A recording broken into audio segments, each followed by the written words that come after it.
New Jersey is mapping out a clean energy future that will bring changes to how energy is generated, applied, and delivered in our state. When you think about what our major priorities have been for 2018, it really has been launching the agenda of Governor Murphy. The clean energy program and getting that really into action, there was about 8 years of inaction. Executive orders from the Governor Murphy, also the legislative agenda through Clean Energy Act has put BPU in high-speed gear, whether it's energy storage, renewable energy, community solar, and the energy master plan.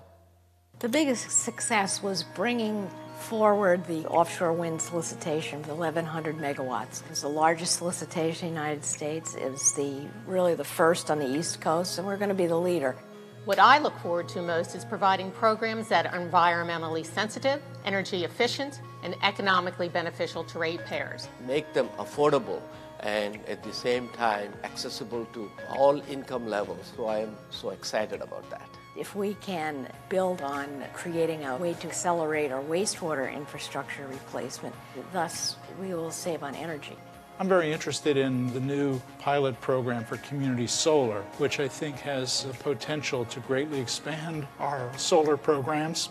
It is important that we assist our utilities to build programs that will train the next generation. I think Governor Murphy will be known for championing the future of clean energy. I'm hopeful that New Jersey will rise to the challenge as we have in the past. We'll deal with climate change as well. Earth doesn't belong to us. It is leased to us.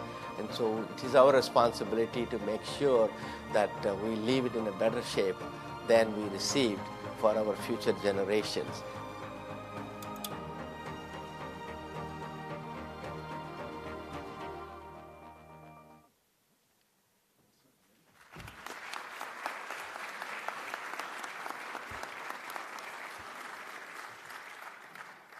Good morning. Man, this is a big crowd. That's probably a good sign. Thank you all so much for joining us this morning. Ever since our administration took office, now nearly 15 months ago, we have endeavored to put New Jersey on a new trajectory. Instead of just getting our state through the day-to-day, we asked our partners in government to aim higher and help us achieve our aspirations.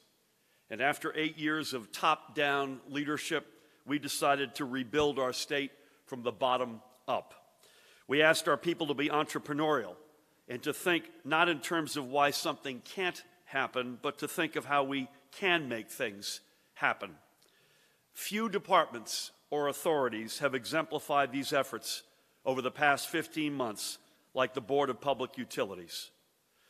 For the uninitiated, I know it sometimes seems that President Joe Fiordaliso only comes out to stand by my side at snowstorm-related press conferences, warning of power outages and urging us to take safety precautions. To be honest, that probably has taken up more of Joe's time than either of us expected. And he's done a terrific job making sure we've all charged our cell phones and we know where to call to report an outage. And I know he supports my efforts to begin brining the roads on Memorial Day. That's not true. I was just making sure you're all paying attention. I promise it will not be a moment before the 4th of July. But over the past year plus, Joe has become a trusted friend. His enthusiasm for moving us forward in all areas of policy, especially energy policy, is not only palpable, but it is infectious. So, Joe, to you, I thank you for your leadership, and I look forward to you continuing to contribute to the BPU and to our state for years to come.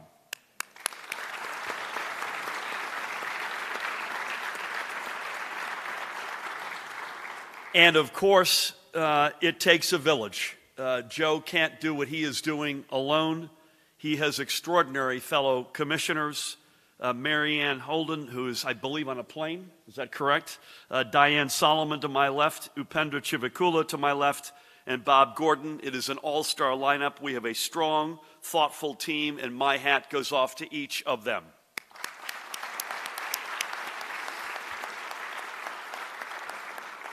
And beyond them, the entire staff, led by the aptly named Chief of Staff, Grace Strom Power, and Chief Counsel Noreen Giblin. Yeah. Is shaping the BPU into a national model for smart, future-driven energy policy making. We also have an all-star lineup in the audience today, and I have to give a particular shout-out to former governor, one of my heroes, Jim Florio's in the house.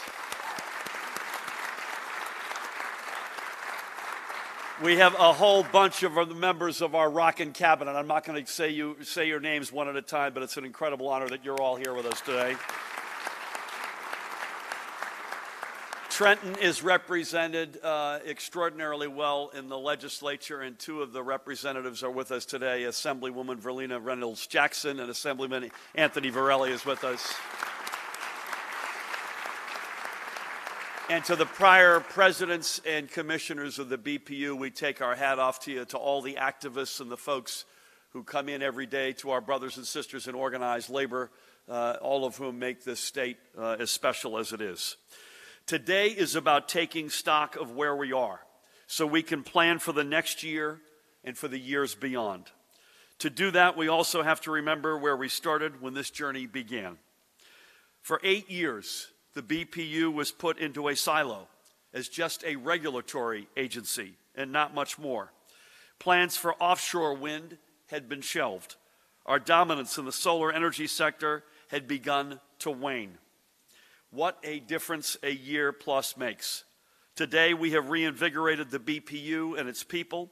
We are dusting off the ambitious plans that were left on the shelf, even as we take on the task of crafting new and even more ambitious ones. As governor, I have made future-focused energy policy based on the transformation of New Jersey to a renewable energy economy a top priority. Within weeks of taking office, we set in motion the process for re-entering the Regional Greenhouse Gas Initiative. Yeah.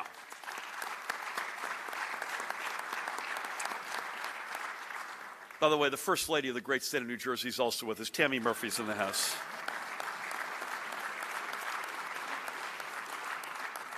Think of the hell I would have had to pay if I walked off stage.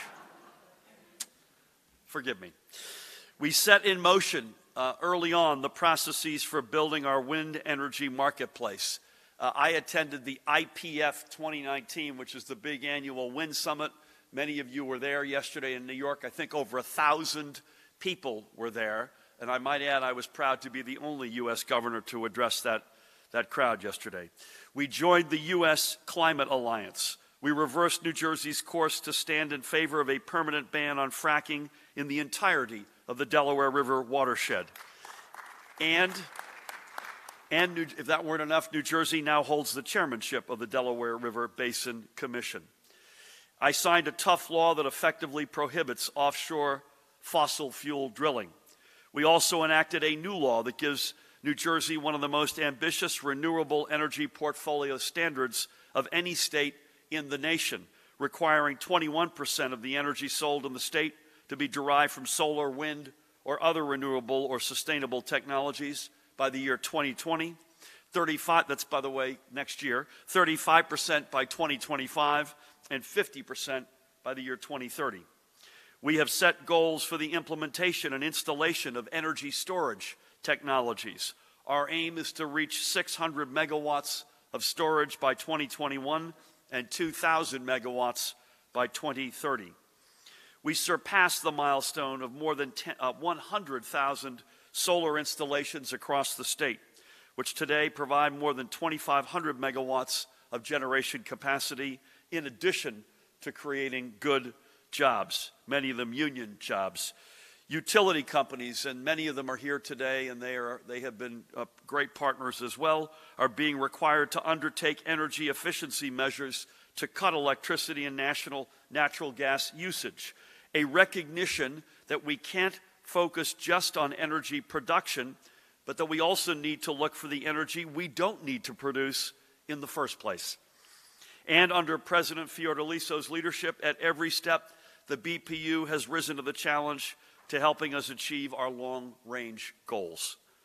This begins with the work to draft a new energy master plan, which will be our roadmap to achieving our goal of a 100% clean energy economy by the year 2050. I know Joe has taken a direct hands-on role in this plan's creation along with the commissioners, and I look forward to receiving it. The board has also taken on the goal of having 3,500 megawatts of offshore wind energy, enough to power 1.5 million homes and businesses online by the year 2030. I congratulate the board on putting forth the single largest solicitation for the development of offshore wind, 1,100 megawatts, with 2 more solicitations of 1,200 megawatts each coming up in the years 2020 and 2022, and that is already in process. And I am excited by the work undertaken to open up our solar market to the community solar sector, an important move forward for underserved and overburdened areas of our state. Bob, you mentioned that in your comments in the video. Like Newark's South Ward, which sits in the shadow of one of the nation's busiest ports and a spaghetti tangle of highways where children suffer from asthma rates many times that of their peers elsewhere, either in the state or in the country, because of dirty air from fossil fuel emissions. It is in policies like these that we can not only do well for our state, but do good for our people. Our administration's focus has been since the beginning to break down barriers that have been erected and which kept the benefits of clean and renewable energy from being felt in long overlooked communities and from being within the reach of every New Jersey family. Through the continued leadership of President Fiordaliso, the commissioners, and the dedicated staff at the BPU, I know we can continue to make New Jersey a leader in ensuring that new energy technologies aren't just available to a few, but that they can be deployed on a large scale to benefit our entire state. We are all in this together. We are breaking down the silos that kept us from achieving more, and we have removed the blinders that prevented us from taking the broad view. I think this is as good a place as any for me to conclude and turn the program over. This is not my party, after all. It's Joe's and the commissioners, and I've probably crashed it long enough. And so without any further ado, it is now my pleasure to introduce a true leader and one of my partners in building a brighter and more resilient energy future for our state, the President of the Board of Public Utilities, Joe Fiordaliso. Love you, buddy. Thank you. Thank you. Thank you, Governor, and thank you so much for being here. We have I think I have to ask one question, though, before I get going here. I was assured that we would have a nice crowd here. However, I didn't expect this size of a crowd. How much did it cost us to recruit all these people?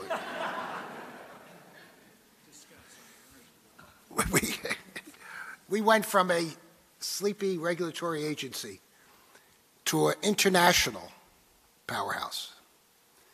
That's the Board of Public Utilities today. And that's what's so exciting about it. I am so honored to have Assemblyman and Assemblywoman to be here with us today, Governor Florio.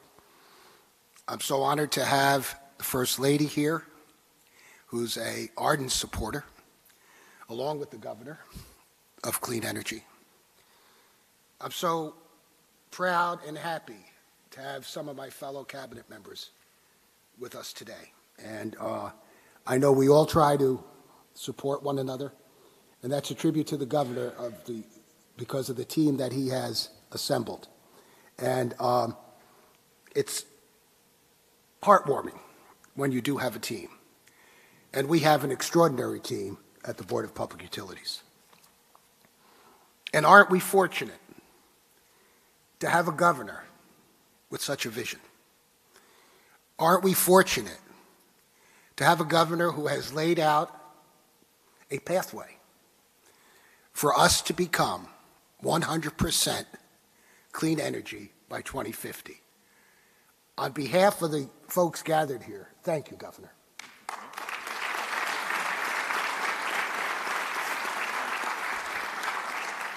I'm excited to bring back this tradition. And I remember when I first got on the board back in January of '06, one of the first things we went to was a State of the Board address. Right, Gene? When I joined the BPU as a commissioner 14 years ago, the idea of windmills was a pipe dream. We are now within years of making it a reality. And that's because of the cooperation of my fellow commissioners that I'm proud to serve with each and every day. So I thank you for your input, and I thank you for your support. I'm especially pleased to, as I said, have so many representatives from so many different departments, because that kind of teamwork is necessary. And we work a great deal with the DEP, with the EDA, with the DOT. Our work is crucial, and without team effort, we can never achieve the goals that we want to achieve. And I cannot forget, and the governor alluded to this, my partners in snowstorms. State Police Colonel, Homeland Security Director. I don't get to see you unless there's a snowstorm, so I may not see you until the fall again. I hope. Or maybe never.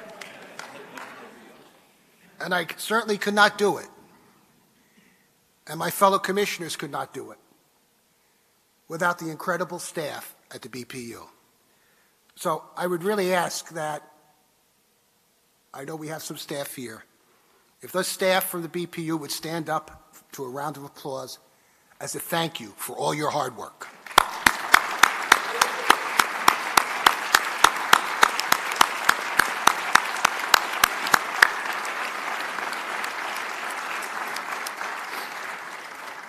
My passion for this work has only increased over the past year, as my awareness of our moral obligation to change the way we do business, my passion increases every single day.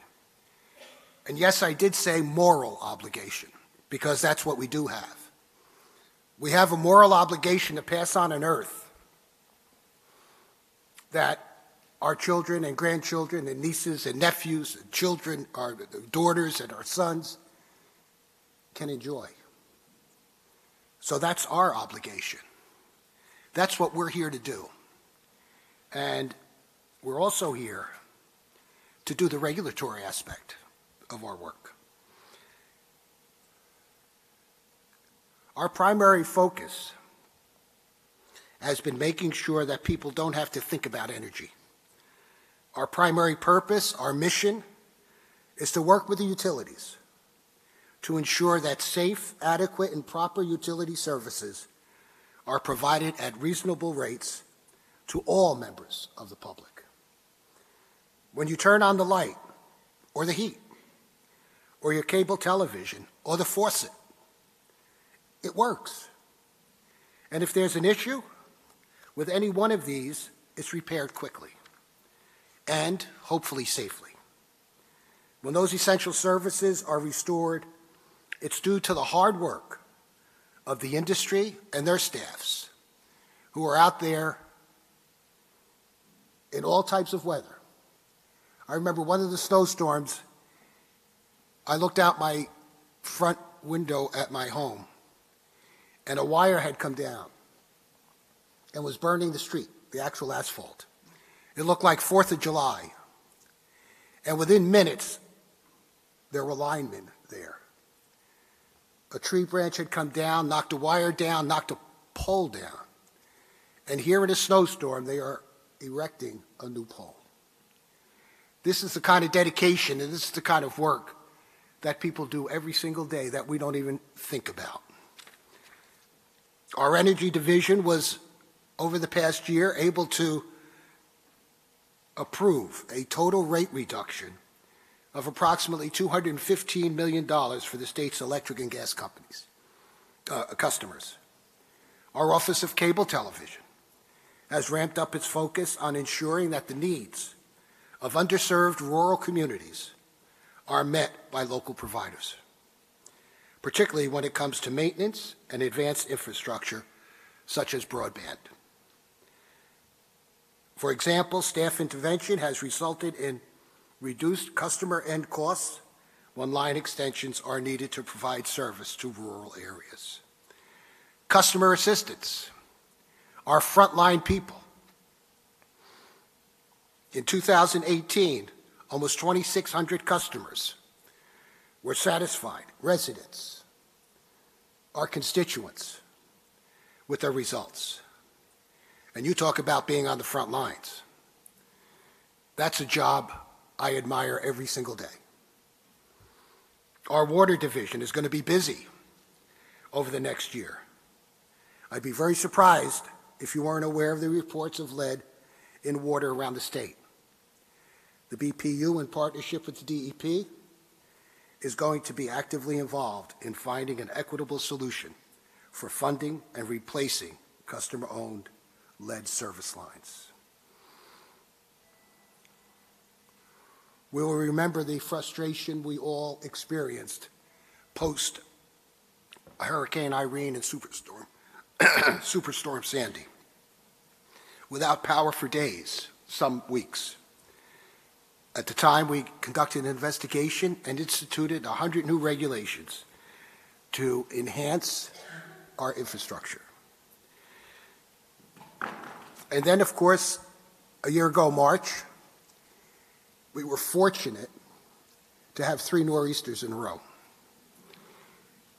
That was a laugh line. We were fortunate to have 3. And we really got a 1, 2, 3 punch there. And over 100,000 customers were without power. I was not sorry to see March of 2019 end. In response, the board launched another investigation, and another 30 regulations were put into effect. And every time these regulations or new regulations are put into effect, we're making our infrastructure stronger. We are never going to eliminate power outages, but we can reduce the number of power outages. We can reduce the duration of those power outages. And that's our goal.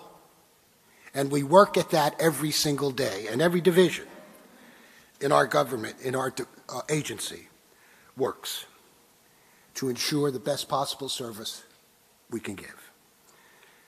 One of the ways we can strengthen our infrastructure is through microgrids, which are designed to keep vital services such as hospitals and fire stations operating in the case of issues with the main power grid. And the main power grid many times is put in a position where it is strained and needs that help. Our Division of Reliability and Security gives us one of the safest pipeline safety programs in the United States. We all know the potential dangers of gas leaks.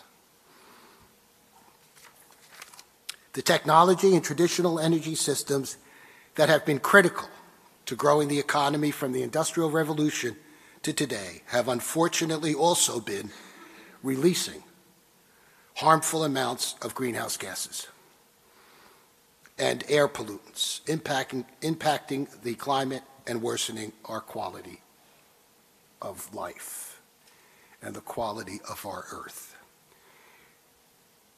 There are other divisions within our agency, like audits, Office of Information Technology, that work constantly to better ensure that our operation runs smoothly, and the more smoothly our operation runs, the better it is for the constituents that we serve. Unfortunately, as a nation, we have been slow to acknowledge the warning signs of climate change. In fact, some still refuse to accept the reality that unless we act right now, our world is set for disaster. But Governor Murphy, immediately upon taking office, took steps to position New Jersey as a leader when it comes to clean energy and mitigating the impacts of climate change. He established a very aggressive goal clean energy by 2050. Clean energy by 2050. And that's an achievable goal. And we are working at a yeoman's pace to ensure the fact that we achieve that goal. Not that we achieve that goal for you and I personally, but that we achieve that goal for the generations to come.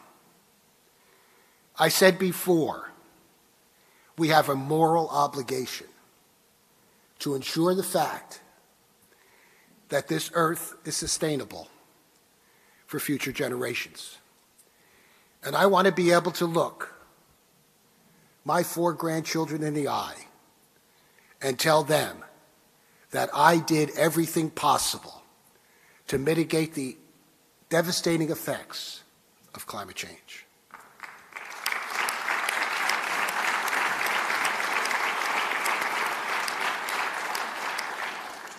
In September, we opened a solicitation for 1,100 megawatts of offshore wind, the largest single state solicitation to date here in New Jersey.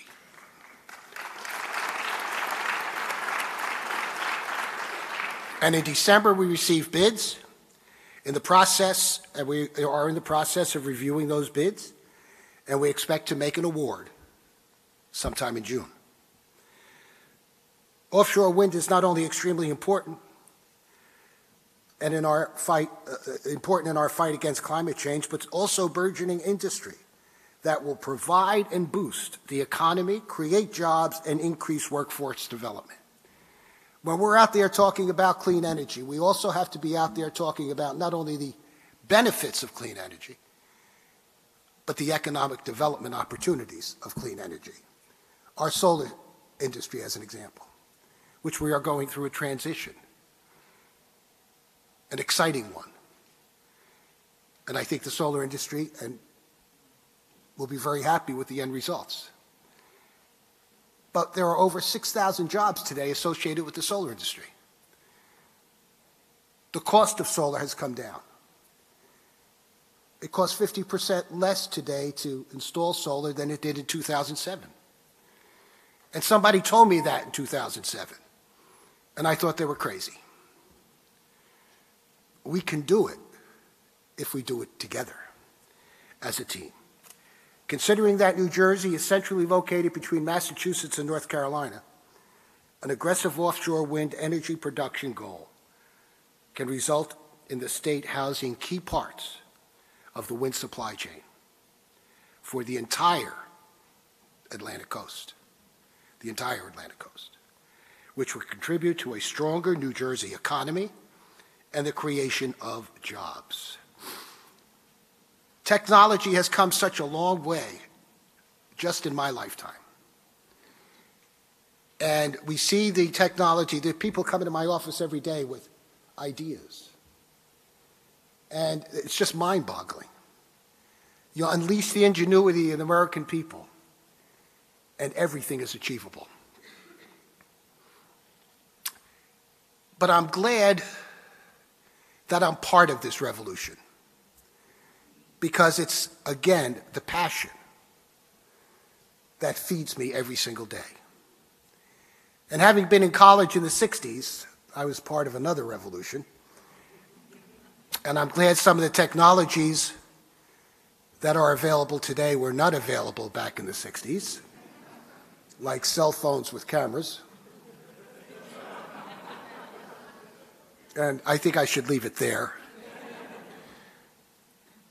We're extremely proud here in New Jersey of surpassing 100,000 solar projects completed across New Jersey. We're actually over 106,000 now. And as I said, more than 6,000 jobs. In fact, some of the pioneers of our solar technology and policy are in our audience today, and I would like to thank them for their leadership and innovation that has gotten us to where we are as far as the solar industry is concerned. And we will not stop where we are as far as the solar industry. But not everybody has access to rooftop solar. environmental justice is very important to the governor, and it's very important to me. Everybody should have an opportunity to participate in a clean energy environment, a renewable energy environment. We initiated a community solar pilot program, which is in the process right now. It gives the opportunity for low and moderate income folks to participate and be part of the solution to reducing our carbon. Carbon is a problem, as we all know, to state the obvious. Last year, carbon increased in the United States by 3.4%. And we're seeing day after day the depletion and the dismantling of the EPA. Well, I'm happy to say, because of our efforts here, our carbon footprint decreased last year.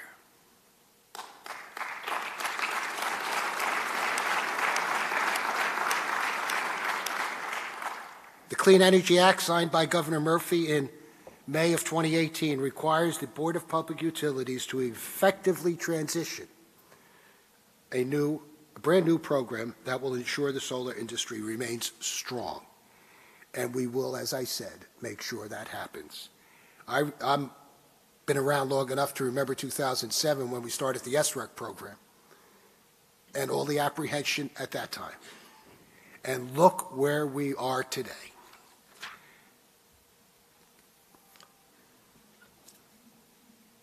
There are so many things I really want to say, so many things that are so important, so many things that require our team effort. We have to make people aware. You know, sometimes I feel like I go out and I'm preaching to people. But people don't go to bed at night thinking about climate change. People don't go to bed at night wondering, gee, if I turn the light on in the morning, will it come on? We have to make people aware about climate change, constantly aware.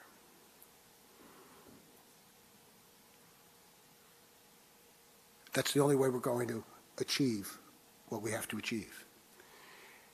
And no clean energy program would be sufficient without a look at electric vehicles. Transportation and the building trades account for approximately 46% of the carbon right now. We have to have strong programs, and we do, and we will have even stronger ones as far as electric vehicles are concerned, as far as the building trades are concerned. It's across the board. To mitigate climate change is across the board effort and involves all industries. And that's our job, making people aware so that they're willing to take action, that they're willing to even deal with low-hanging fruit, go out and get a special kind of light bulb that saves money, that saves energy. There are so many things that we can do individually. I said at the beginning that the Board of Public Utilities went from a sleepy regulatory agency, which we do very well because of our staff, to a world powerhouse as far as renewable energy is concerned.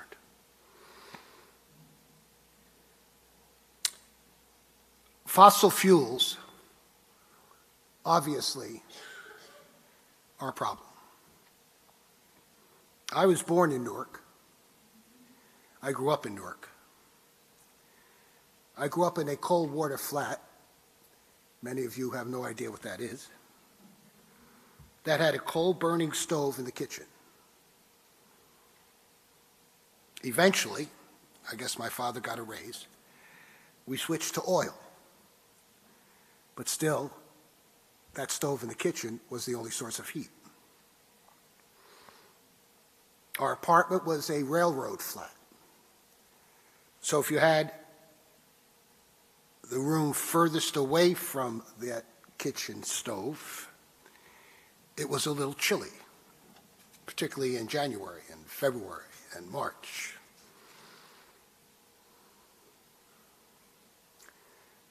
I thought about heat back then. And I thought about it because I didn't have it. If you had told me then that in my lifetime we could heat our entire building by using the sun and wind, I would have had you committed to the nearest hospital. But we can do that. We can do that. We have to stay the course, and we have to continue to move New Jersey in the direction. I have seen, during my 14 years on the board, the conversation around climate change and clean energy take an increasing urgency.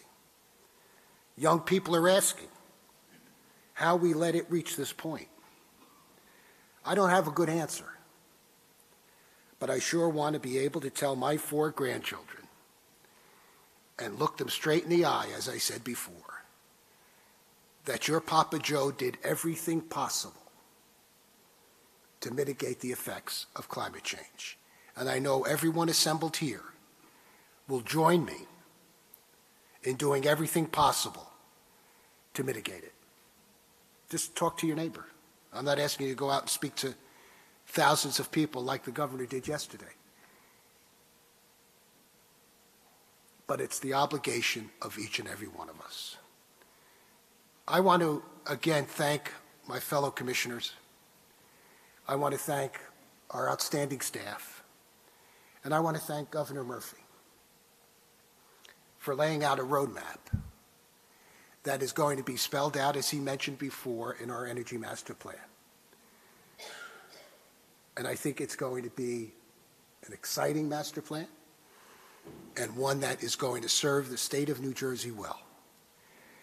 So as I end every speech, when I go out and preach the word,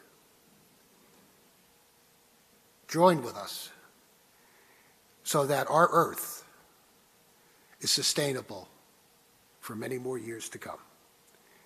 Governor, thank you so much for being here. It's an honor. I have never been introduced by a governor before, and it may be the last time I am. So I want to thank you all for coming, and it's been a pleasure. And I want to thank and really highlight our communications staff who set this all up. Where are they? Sam, thank you.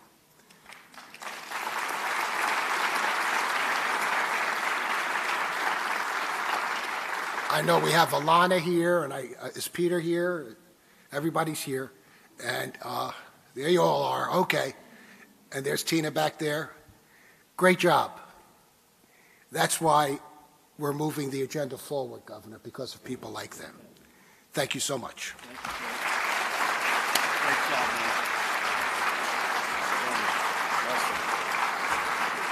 Jitendra? Governor, good to see you. Great job. Thanks, sir. Honored Commissioner. Robert, you good? Thank you all. Am I saying anything? Apparently, the task of closing this august session falls to me. Joe, I want to thank you for your leadership and your inspiration. I want to thank the commissioners, Chivakula, Solomon, Gordon, who are here, Holden, who is not, to the extraordinary staff, to all of the folks who came today, the elected officials, past commissioners and presidents, environmental activists, utilities, brothers and sisters from labor, folks who just care about the overall well-being of our great state. Joe, you laid it out. I can't add anything to that. I would just say that we could do a lot as a state, and we are doing a lot as a state. We have a long way to go. It would be my fervent hope that we can get an administration in Washington which joins us in this fight for renewable, clean energy to battle climate change and all the while create great union jobs and economic activity. It seems to me that's a win-win-win. Thank you all so much for joining us.